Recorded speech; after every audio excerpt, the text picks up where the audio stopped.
So, Karen, thank you so much for helping me with my project. I was wondering if you could say a few words about yourself. I'm a friend of, is it your cousin, Catherine? That's right. Yeah, we used to be friends and fellow activists back in Austin, Texas, and we're very close, almost like sisters. I call her my sister. And anyway, we've been friends. We met in Austin, and we still keep in touch. And anyway, she's a wonderful person, so I'm sure you are too. Are you still in Austin, or do you live in No, Oregon? I live in Stowe, Vermont. Oh, okay. Where are Um, you? I'm in Houston, Texas. Oh, okay. I grew up in College Station, so that's wasn't too far from there. And you were just talking before I started recording about the short video you're doing for the pandemic Right. contest. And this project, interestingly enough, I started back in December as a way to avoid social distancing because I work from home and I could go days without actually interacting with people. And part of the project was actually doing the interviews in person. Oh, And so, so I've kind of had to adapt my project because of the pandemic. So that's uh-huh. kind of Oh, the this funny is thing. good though. I wish that I had understood this before because I was doing a documentary down in Mexico, and I could have done a lot of stuff like, the audio, I mean, the video is not that good, but I could have done some interviews by Zoom really in the end, right? Now we all know how to do it. Oh, exactly. Yeah. So did you see the SpaceX launch today of the two astronauts? I, I, so tell me about the project. Oh, I was wondering if you had saw the SpaceX launch today of the two astronauts to the International Space Station. It's No, oh no, I didn't see that. Oh, okay. Yeah, the shuttle retired back in 2011, and since then we've been using the Russians to launch our astronauts. And then today we had a private company, SpaceX, the first private company ever to actually launch people into orbit. So that was kind of Oh, neat. a neat thing. Um, but no, my project is NASA's planning to send people to the moon in 2024, and it'll be the first time that people have been to the moon since 1972. And I thought it would be neat to kind of get different people's perspectives on that and how it would fit in their world and what they see as like the future of humanity and if space plays a role in that. So I was wondering, did you know that we were planning to send people to the moon in 2024? I did not know that. And what do you think about it? Well, it's exciting. I mean, the one thing that space travel, I think, does more than anything else is to unite all of us as people who live on the earth, right? Like we're all in this together. We all live on the earth, and I think one of the astronauts said that was his big takeaway from being in outer space is looking back on the earth, and nobody had ever seen that picture of the earth from afar, and it really gave him a whole new perspective about us as a human race living on a certain planet. Yeah, it's amazing. Pretty much every map, every globe you get, the very first thing you see is the political boundaries between countries, but they don't exist in nature. Exactly. Uh, um, well, some people, uh, I've talked to a lot of people who have a range of perspectives on this. Some are like, hey, we have problems here on Earth, like poverty and climate change and things like this. Why are we spending money to send people into space? And then we have some other people that also think that, you know, we've messed up the Earth. Why would we go mess up the moon too, as an example? And I was just wondering what you thought about those perspectives. Well, I'm the daughter of a scientist, and he was an earth scientist. So I very much respect any kind of effort to do just basic science and build upon a base of knowledge, right? So the fact that they're doing experiments in space and they're studying the atmosphere from space, I think all of that is really important. But I also do think this other thing about, giving us something to that's bigger than ourselves to think about and work toward is also something that's important. Of course, when the money part of it comes up, yeah, I would rather have hunger solved and disease, obviously. But you would hope that you could do some of both, that it's not one or the other. Yeah, I mean, both of those are kind of interesting points. I've talked to some people that have been very enthusiastic about the space program, would have ranked it higher, but after the pandemic, they're like, maybe we need to look at healthcare and disease a little bit more. But one other thing that happened is that back in, I would say, the late 80s, there was a lot of militarization of NASA. They weren't just doing space exploration and experiments. I think they got into, transporting satellites for the Defense Department and doing a lot of things that took it away from being this, scientific, thing with a big adventure component. So, I that's a little scary to me that they're so involved in putting satellites out there that are like sharing all of our data and potentially spying on us. Oh, what am I saying? Actually spying on us. But so there's that component too. Well, and contact tracings really come up uh, as a big need with this whole pandemic thing. But if you think about, we all carry our iPhones. There's already been technology deployed to keep track of whose iPhones have been closer to you. I mean, it just seems like that almost feeds into that whole um, problem as well. But the thing is, I'm a hypocrite because then I love looking at the statistics that are showing how much each state has reduced its mobility after the order to stay at home was. And, I'll sit there and look at those graphs. So I know that that data is being collected by the same kind of dark forces that's also probably reading my Facebook posts. So anyway, it works both ways. Yeah, it's a challenging times, and I guess so many people are keeping track of us just to market things to us and things like that.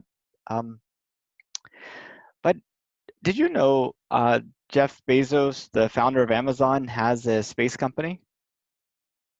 Um, what's that one called? Blue Origin.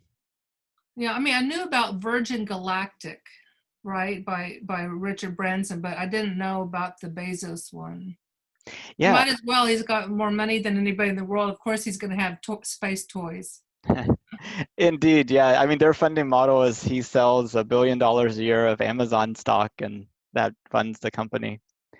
But he has a vision of taking all those activities on Earth that harm the Earth, like energy production and mining and heavy industrial manufacturing, and moving those types of activities off of the Earth, and then kind of preserving the Earth for people and for life. And I was wondering if you could kind of forget what it would take to make that happen, just the vision itself. I was wondering what you think about that vision.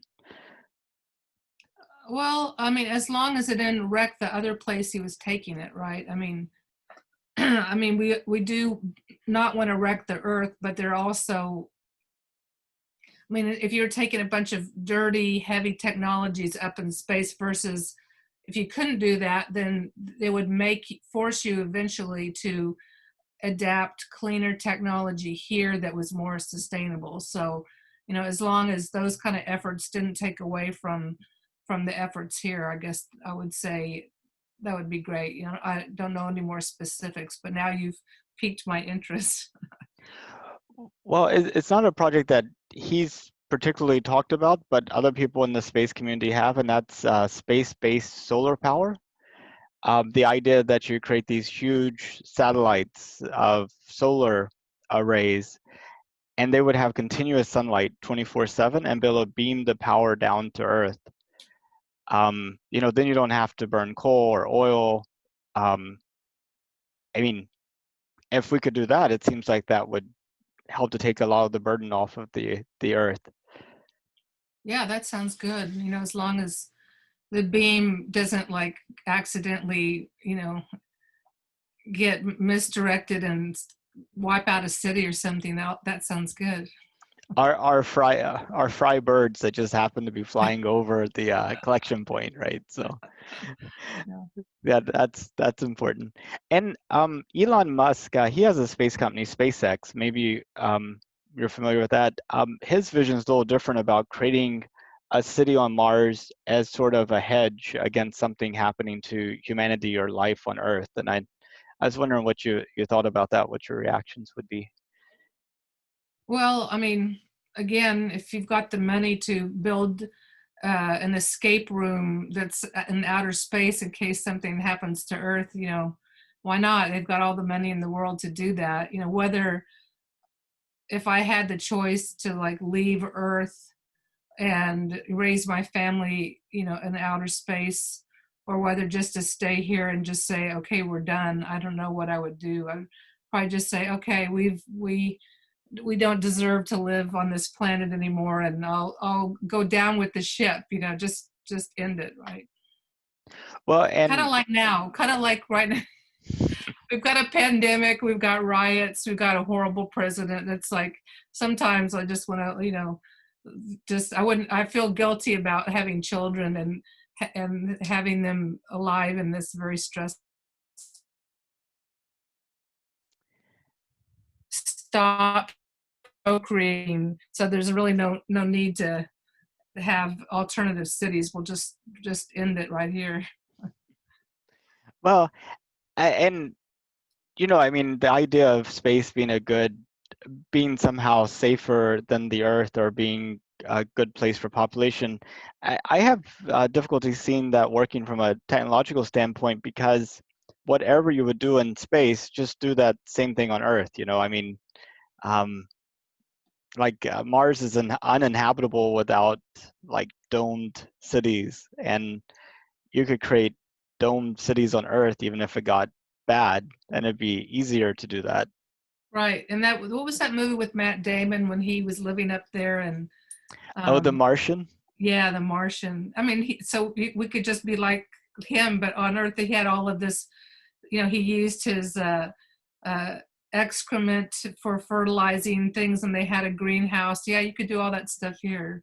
But I tell you, I would miss our natural environment. I mean, the oceans and the forests, and I think I wouldn't want to live in a sterile environment like space. It doesn't appeal to me at all.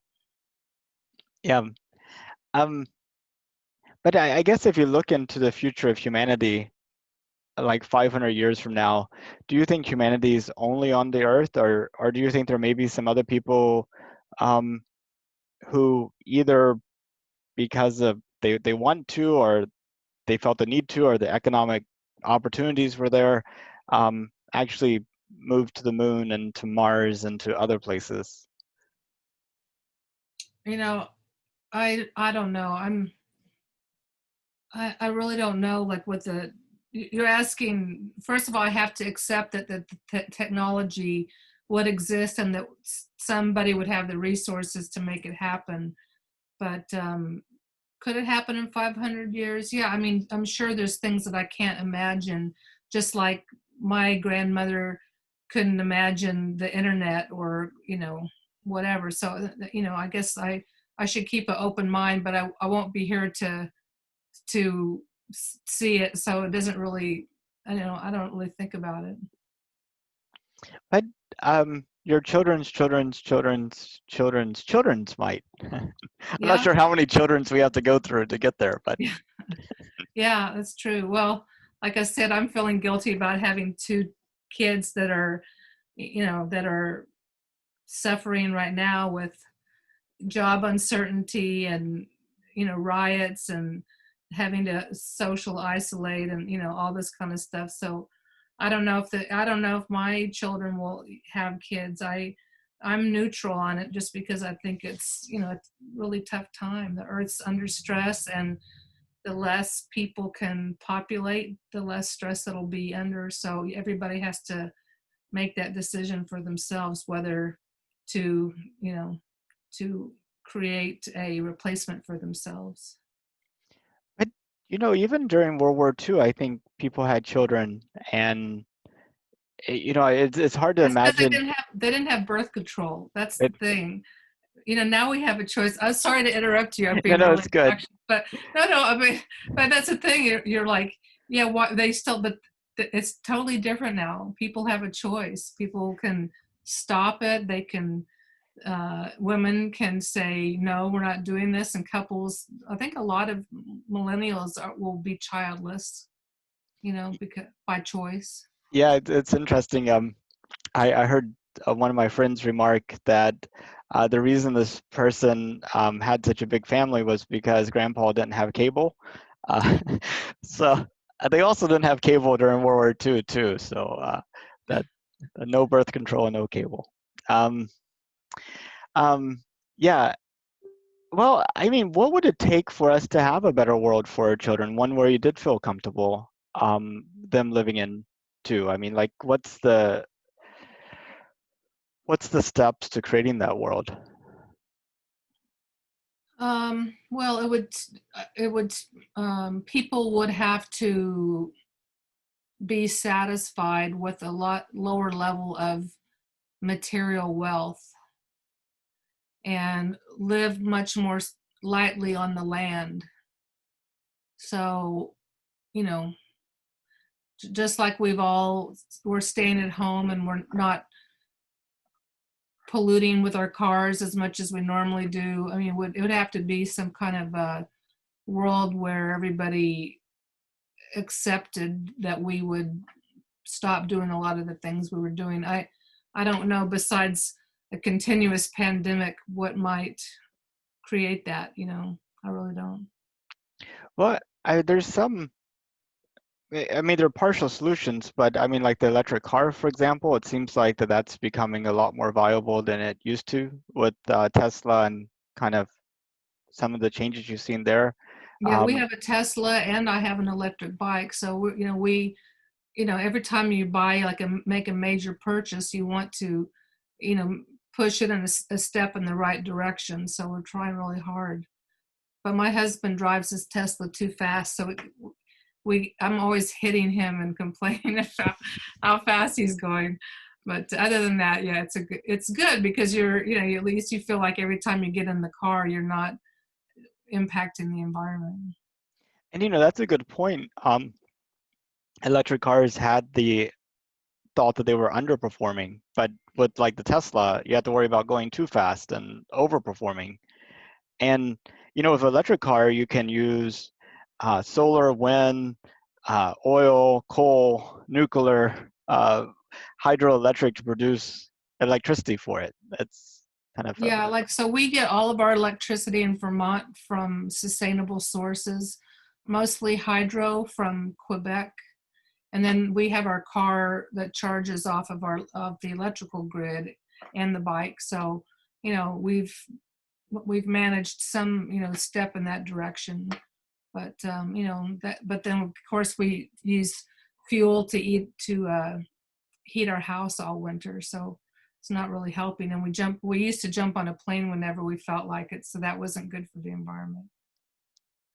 I was saw a article, I think it's in like Science News or something about a year or two ago about this polymer created at MIT that you could expose it to sunlight and then you could run it through this catalyst and it would generate heat and then you could re-expose it to sunlight again and like it was a completely um, closed cycle type thing.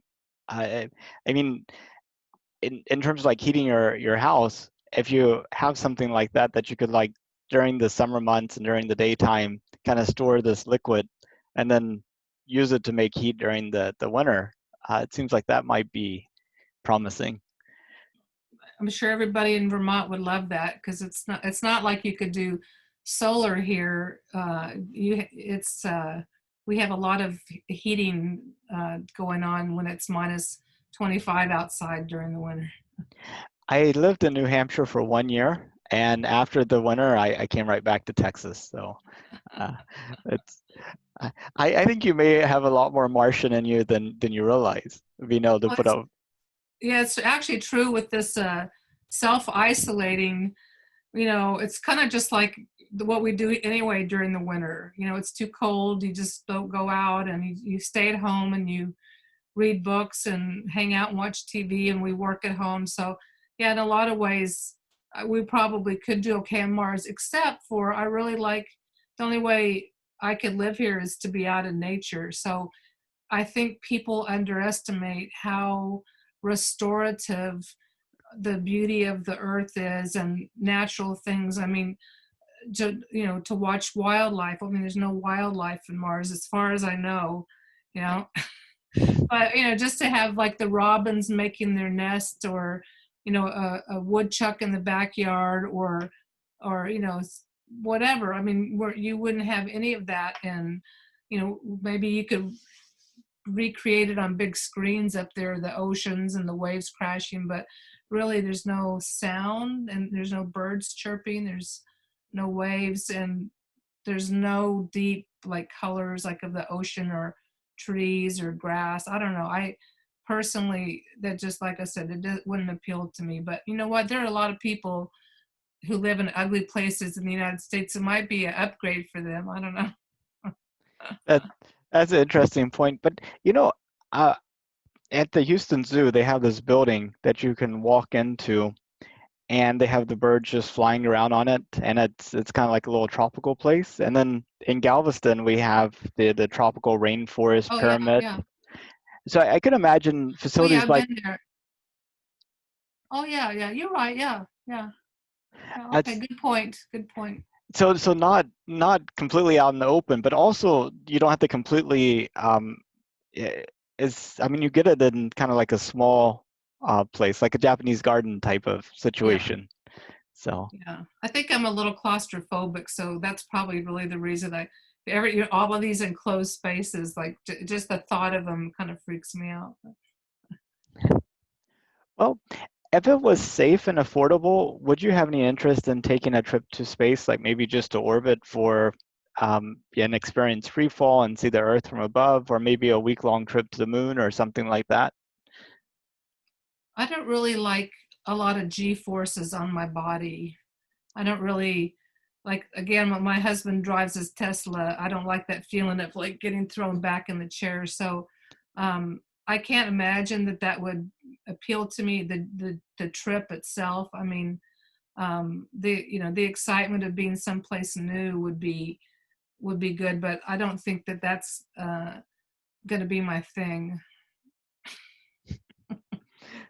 Um, what's the most adventurous trip you've taken?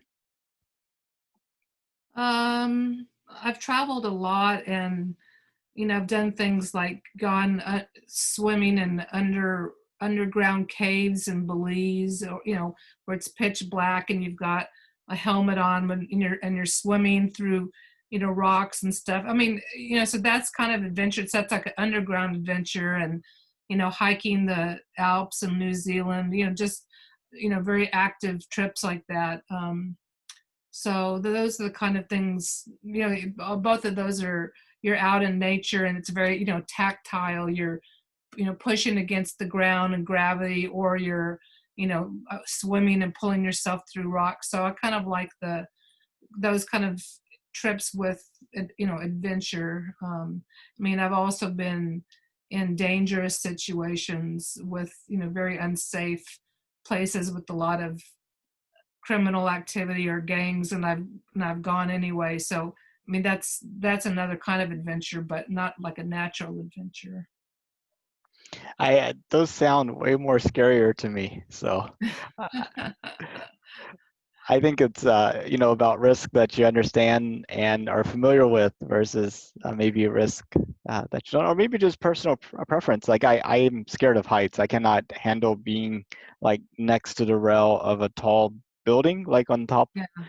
But I have no trouble being in a single engine airplane flying around. So That's kind of um, I would expect for those two things to go together, but they don't. So That's funny. yeah. Well, I really appreciate your time. And I did you have any like additional comments or anything before we close out the meeting? Yeah, Catherine and I have a mutual friend from Austin, Mike Blizzard. Did she tell you about him?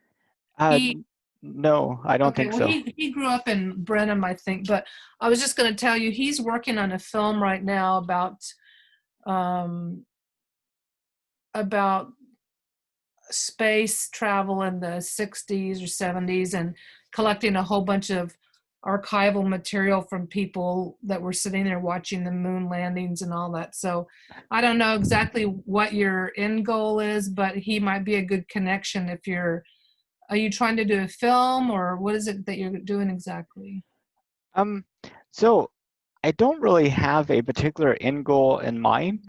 For me, it's more of you know, trying to make sure I connect with somebody every single day. And then the second thing is getting an outside in perspective of space exploration, just to see what people think and kind of expand my view on it and kind of understand what people's awareness and interest and those types of things are.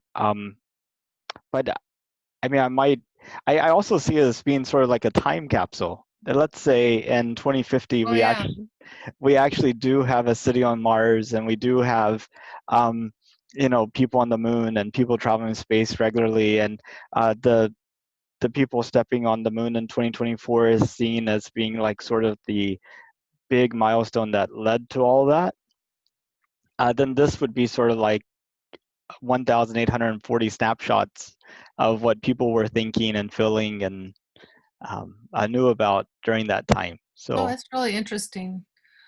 Yeah, maybe someday they'll have an exhibit at a museum and all of our faces will be like what do you call that? The hologram, and we'll be talking about what we thought it was going to be like. Um, yeah, exactly. but it'd be interesting to just edit the responses to the individual questions, kind of edit them together, even in a podcast or something. I know it would take a lot of time, but I'm sure you're seeing already that people have very different viewpoints on this. I don't think there's probably one person that gives you the same answer to the question. So it might be kind of like what everybody's thinking because you heard, but like we don't know what everybody else has said about whether that would be attractive to live there or travel there. So, if you had like each podcast episode, every bunch of people answering the same question, and then the next week. I know I'd listen to it. I think and it's a really nice topic because again, it's off of this earth, and so it's something that everybody. It's not political yet. You know, hopefully it won't be politicized, but it's something everybody in the world can listen to and kind of relate to, right? Oh, exactly. No, I definitely like that idea. And right now, it's taking pretty much all of my focus just to keep up with the daily interviews. That's great Uh, that you're doing that. No, I'm sure I'm really admiring that you're doing it, and it's a great idea. So good for you. Well, best of luck with your project. Keep me posted, okay? I will. Thank you so much. I really appreciate your time. Okay, thanks. It's nice to meet you. Okay, Bye. right, bye.